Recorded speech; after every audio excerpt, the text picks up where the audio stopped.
Olá, meus amigos, sejam todos muito bem-vindos a mais um vídeo do canal Terra Brasilis News. Espero encontrar a todos muito bem, começando essa semana. Temos coisas boas para falar, coisas intrigantes que nos fazem pensar, e é isso que eu quero tratar com vocês nesse vídeo. Lembrando, pelo amor de Deus, deixem os likes nos vídeos se gostarem, claro. Ajudem o canal a prosperar, se inscrevam no canal, convidem seus amigos para me acompanhar, ok? Vamos ao que interessa. O que observamos hoje, para quem ainda não prestou atenção nesse nosso Brasil, é que existe aí uma ocupação cada vez mais intensa dos espaços culturais. Nos esportes, né? Nos shows, na música. E são exemplos, são espaços, digamos, simbólicos para um grupo alinhado com a extrema esquerda radical do PT. Tem mais alguma referência a fazer a esse partido? Extrema esquerda radical do PT, exatamente. Por que eu estou falando disso? Porque os episódios, como os de ontem, lá no estádio do Maracanã, durante o jogo Brasil e Panamá, não deixaram dúvidas quanto a isto que eu estou falando. E eu vou explicar item por item do porquê. Muitos podem não ter percebido, mas a escolha de cantores decadentes como Alcione e o tal Belo, né, que é a figura carimbada dos morros cariocas, né, eles não foram escolhidos por sua capacidade cultural, artística, muito pelo contrário. Como eu disse, são artistas decadentes, mas foram escolhidos a dedo, né? Muito bem pincelado pela CBF. Para quê? Para entoarem aquilo que deveria ser o nosso hino nacional brasileiro, mas que acabou sendo talvez o maior dos vexames públicos e demonstração eficiente de como desqualificar, pouco a pouco, né, o segundo maior símbolo nacional. O primeiro é a própria bandeira. Muitos podem não prestar atenção, mas eles querem sim fazer com que o hino nacional passe a significar nada para a população. Eu particularmente sou firmemente contra entoar o hino nacional em jogos de futebol, porque ninguém presta atenção, ninguém tem respeito e não tem a mínima lógica entoar o hino nacional para um jogo de futebol. O vexame dos dois artistas serve muito bem para que aos poucos as pessoas de pouca visão, pouca cultura comecem a normalizar tal desrespeito ao hino nacional, até que um dia surja um novo hino. Talvez o PT crie um novo hino aos moldes do Internacional Socialista. Além disto, outra demonstração de tornar o jogo amistoso de ontem em um evento pró-esquerda radical do PT foi parte da torcida, a torcida militante, tentar abrir uma bandeira gigante de cor vermelha com os detalhes em pretos e um símbolo do Flamengo em tamanho muito menor ao tamanho da bandeira. Normalmente o logotipo do clube toma quase que metade do tamanho, pelo menos. Não naquela. Naquela era uma bandeira enorme, toda vermelha, e um símbolo pequeno do Flamengo. Né? E aí, segundo a imprensa, diz que um torcedor do Fluminense impediu que os flamenguistas abrissem sua bandeira.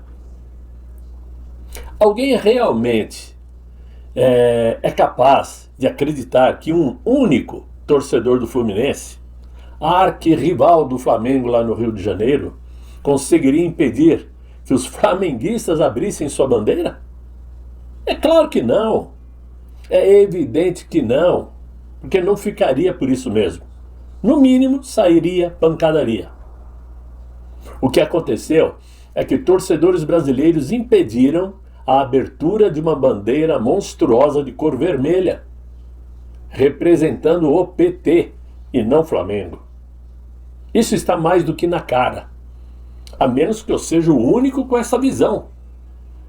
Se fosse centenas de torcedores do Flamengo impedindo a abertura da bandeira, poderia até dizer que houve realmente uma pressão muito forte, os flamenguistas resolveram, ok, não vamos criar encrenca, mas não é o caso.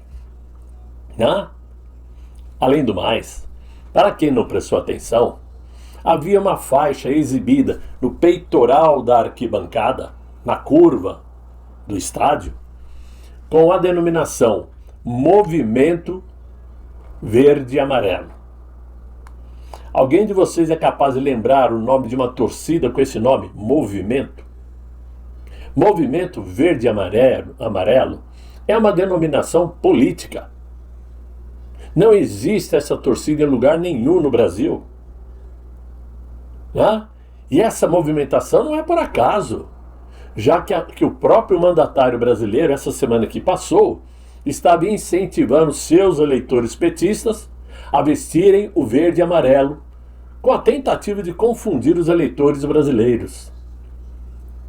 Alguém pode achar até que eu estou exagerando, mas, a meu ver, eu acredito que isto só demonstra que existem sinais, né, diferentes de como se manipula a opinião pública. São diversas formas. É estragando o hino nacional, com artistas que não têm, que está muito na prateleira de baixo, na lista de artistas, né, decadentes. Até porque também a organização do evento é uma droga. Toca o hino pela metade, corta o hino, né? O que demonstra que os artistas não se prepararam porque também não sabiam cantar o hino. Para críticos, principalmente os conscientes, partidos como o Partido dos Trabalhadores e o do PSOL, por exemplo, vêm construindo ao longo do tempo, ao longo dos anos, né, uma forte influência em segmentos da cultura, do movimento estudantil, dos sindicatos e da parte das organizações sociais, criando aí uma narrativa que trata posições conservadoras como algo a ser combatido ou marginalizado. Enquanto manifestações alinhadas à extrema esquerda radical costumam ser, digamos assim, recebidas com naturalidade em diversos ambientes públicos e pela imprensa paga, demonstrações de patriotismo, conservadorismo ou apoio a lideranças da direita frequentemente enfrentam aí resistência e contestação. Então, nesse contexto, o anúncio de que uma torcida organizada do Atlético Mineiro, com o nome Força Atleticana Revolucionária, olha o nome, Força Atleticana Revolucionária, né? E o nome já diz tudo, eles pretendem amanhã protestarem contra o senador e pré-candidato presidencial Flávio Bolsonaro durante uma homenagem em Belo Horizonte. E essa manifestação ocorre amanhã. Isto em repúdio, segundo eles, à entrega de título de cidadão honorário de Belo Horizonte. Aliás, nome de torcida é uma coisa muito interessante, né? Nós temos aí nomes como facção não sei das quantas, né? Os cabulosos não sei do que. Isso, a meu ver, tem outro significado. E não vem da parte da torcida raiz. Aquele torcedor que sai de casa com a camisa do seu clube para ver um jogo de futebol. Não. As torcidas organizadas são torcidas preparadas por setores políticos, até porque me provem do contrário. Um time de grande torcida como Flamengo, Corinthians, vai jogar no Chile, tá lá a torcida organizada. Vai jogar no Maranhão, no dia seguinte tá lá a torcida, no dia seguinte tá em Porto Alegre. Esse pessoal não trabalha. Eles vivem de quê? Ah, os sócios pagam. Peraí, tem que pagar muito para sustentar esse pessoal com viagens. E nós sabemos que os clubes por si só financiam essas torcidas. com tendências. O Atlético Mineiro, nós bem sabemos que tem uma SAF, e nessa SAF tem dinheiro do Vorcaro. Isso já foi noticiado nos jornais. O Vorcaro tem participação nessa SAF, direto ou indiretamente, mas é do Banco Master. Então isso para mim diz tudo. Né? E por isso está cada vez mais claro que esse episódio reforça aí a percepção de que a disputa política brasileira deixou de ser apenas nas urnas e passou a se manifestar em estádios. Passou a se manifestar em estádios, em outras arenas da vida pública e quase sempre com um viés desfavorável às concorrências conservadoras. Muito bem, diante disto, vamos falar aqui do que saiu hoje nos jornais. Quer dizer que as manchetes dos jornais falam de uma nova pesquisa que saiu do tal Poder Data, que coloca o atual inquilino do Palácio do Planalto à frente de Flávio Bolsonaro no segundo turno e empatando com Zema e com Caiado. Prestem muito bem atenção nisto. A pesquisa diz que o Inácio vence no primeiro turno e no segundo turno empata com Caiado e com o Zema, mas ganha do Flávio. E ainda aparece que, como terceira via, existe 26% dos pesquisados que apoiam Renan Santos, do Partido Missão, entre aspas, ou entre parênteses, MBL. Muito bem. O que nós podemos imaginar disso tudo?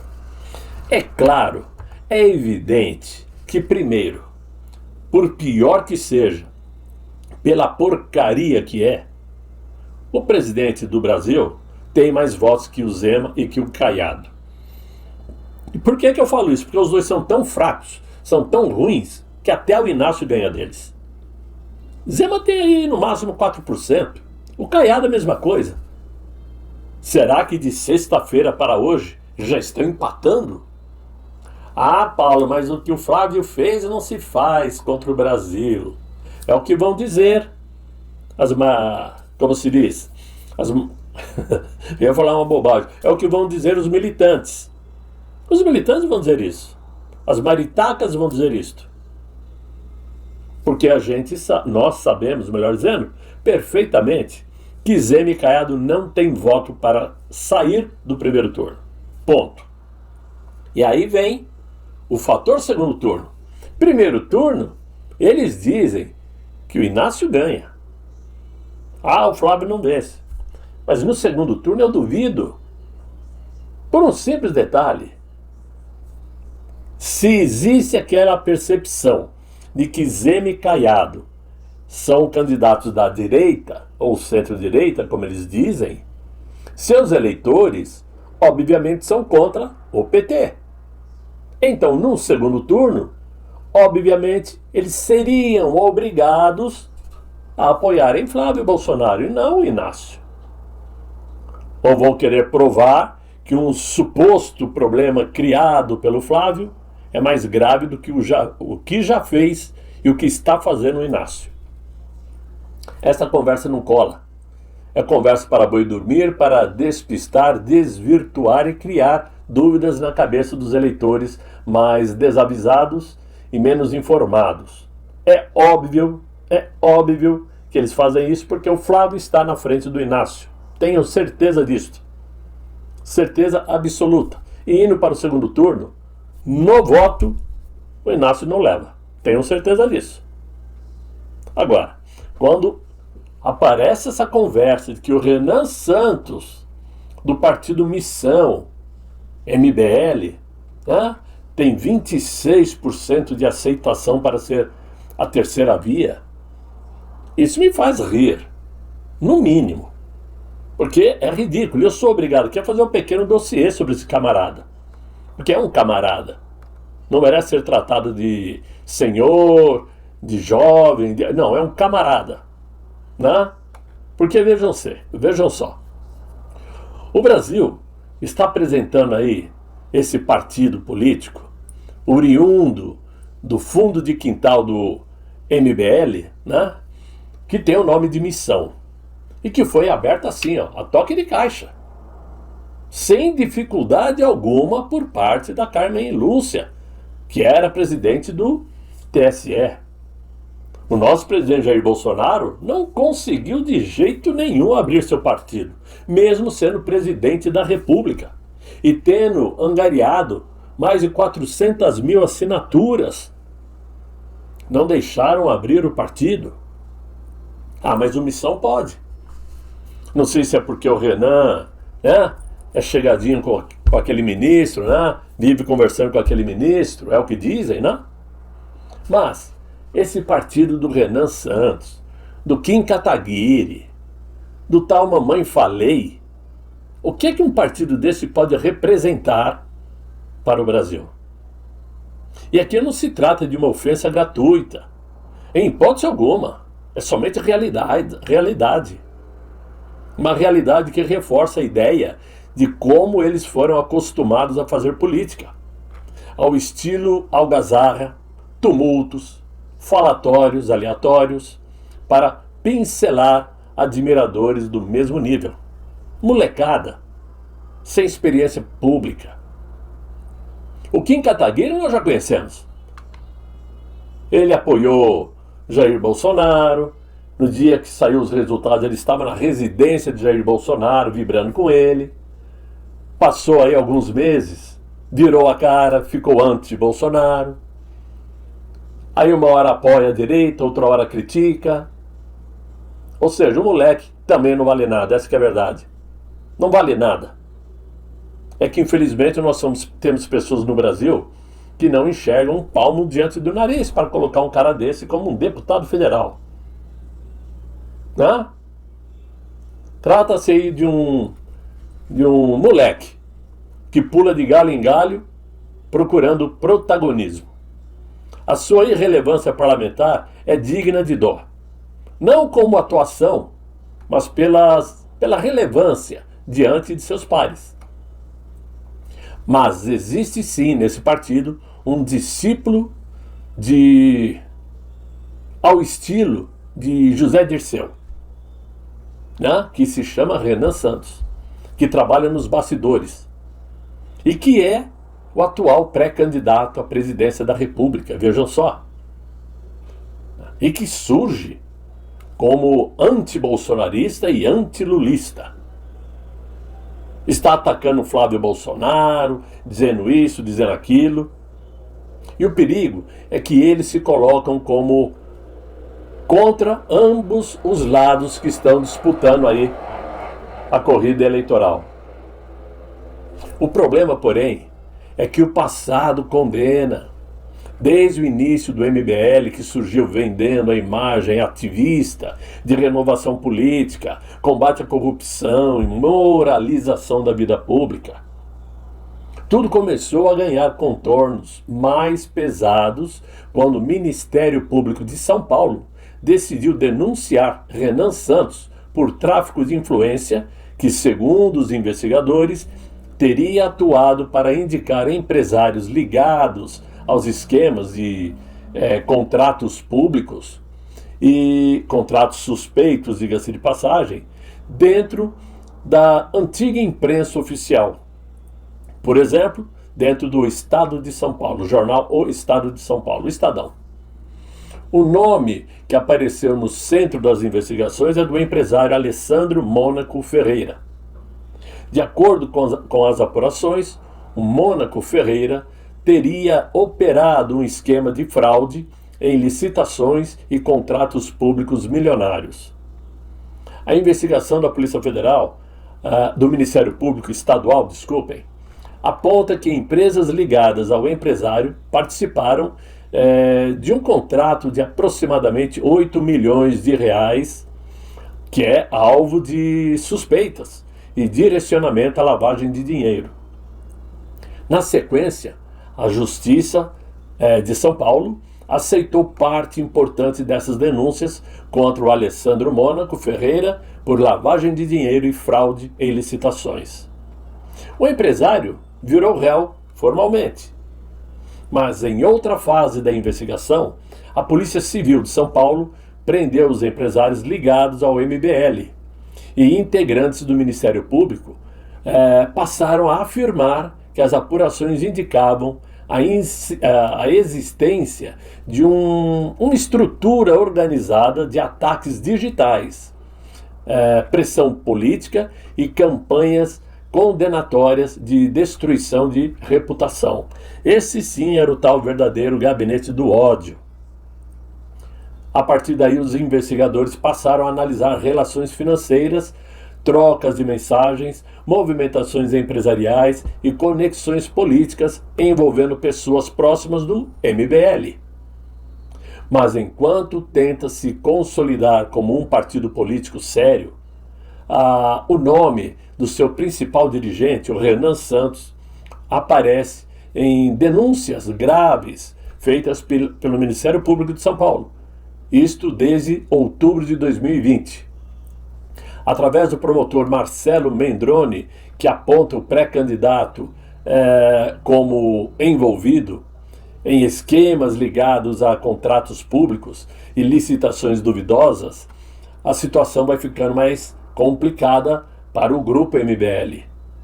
Porém, as reportagens mais antigas na imprensa já apontavam uma, digamos assim, montanha de processos ligados a empresas da família de Renan Santos. A situação chamou a atenção porque não eram pequenos conflitos comerciais isolados. Falava-se em dezenas e depois centenas de ações judiciais envolvendo cobranças bancárias, dívidas tributárias, ações trabalhistas e empresas encerradas, deixando passivos milionários a serem pagos. Em determinado momento, reportagens já apontavam valores próximos a 5 milhões em dívidas e processos. Depois surgiram levantamentos ainda maiores, mencionando cifras que ultrapassam 20 milhões de reais envolvendo empresas ligadas ao núcleo da família Renan Santos. Mais tarde, apareceram informações sobre débitos inscritos na União, dívida ativa da União, na casa de 6 milhões. São milhões, milhões, milhões, né? E aí vem a pergunta inevitável que muita gente começou a fazer. Como alguém que construiu carreira política atacando empresários como, digamos assim, mamadores do Estado, como eles costumavam se referir, cobrando ética absoluta de terceiros e exigindo rigor máximo contra adversários políticos, reage quando as cobranças chegam na própria porta? Como eles fazem? Eles se calam? Se escondem?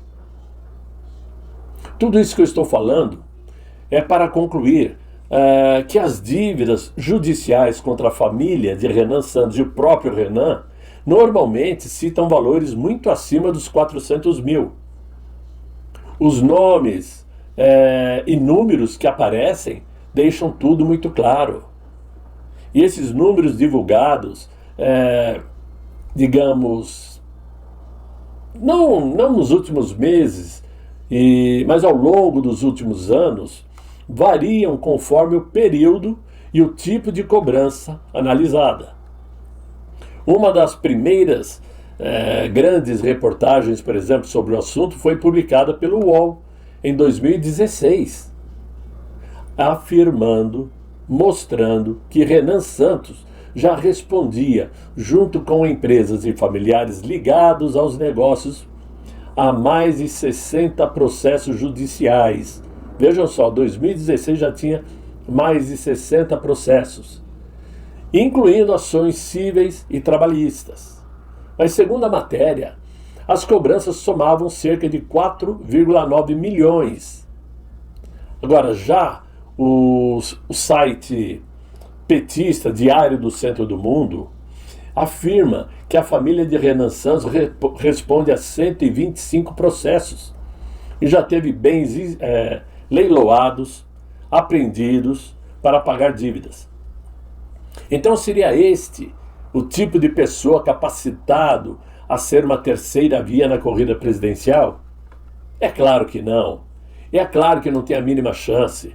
Tudo isso não passa de uma narrativa da imprensa para tirar o nome de Flávio Bolsonaro dos noticiários, para tentar desqualificar Flávio Bolsonaro, mostrando que ele não tem competência, não tem caráter, não é honesto, isto e aquilo, enquanto os outros que possuem ficha corrida, processos na justiça, ex-presidiários, aparecem como grandes favoritos. Meus amigos, tudo não passa de um plano arquitetado pela extrema esquerda, que conta sim com a imprensa comprada para programar e preparar o próximo pleito eleitoral em outubro. E por isto se faz muito necessário estarmos atentos, prestando atenção em tudo que acontece, lendo nas entrelinhas, não acreditando em informações sem provas. Porque essa conversa de que interlocutores dizem, segundo fontes privadas, com isso é muito fácil você inventar uma notícia, porque a imprensa não é obrigada a apresentar suas fontes. Eu poderia dizer aqui, segundo minhas fontes, aconteceu isso, aquilo, outro. E aí? Como ia ficar? Quem confia em mim cegamente iria acreditar. Por isso temos que ter muito cuidado, não nos deixarmos cair no engano, nas narrativas e nas armadilhas. Ok? Era isso que eu tinha para vocês nesse vídeo de hoje. Eu espero que vocês tenham gostado de alguma maneira. Deixe os likes. Hoje eu estou meio que improvisando esse vídeo, né? Estou fora do meu habitat natural, né? Por isso eu peço aí a compreensão de todos. De qualquer maneira, desejo a vocês um excelente final de dia, de noite, né? Um excelente final de segunda-feira. Espero encontrá-los amanhã, se Deus quiser, e Ele há de querer. Fiquem todos muito bem, fiquem com Deus. Tchau, tchau.